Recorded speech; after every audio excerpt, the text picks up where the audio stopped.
ว้าวมาแล้วครับทุกคนวันนี้สั่งข้าวโซอิมากินที่บ้านมีอะไรบ้างนะเนื้อพิเศษลูกชิ้นหมูพิเศษเส้นด้วยเนื้อตุ๋นมีกรอบตึงข้าวซอย How to enjoy ข้าวซอย warm 30 seconds before eat ผมล้างดีกว่าแป๊บนึงว้ามาแล้วครับล้ำข้าวซอยใส่มะนาวชิ้นชอยอินฮ่องกงหอมแดงใส่เลยใส่แผ่นเนื้อ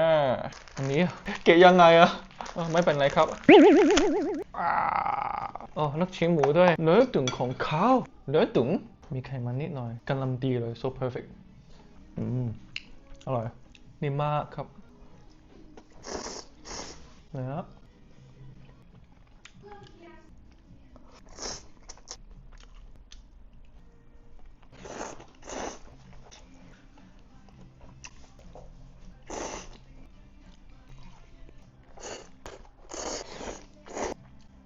ลาสไปต้องกินกับ everything ว้าว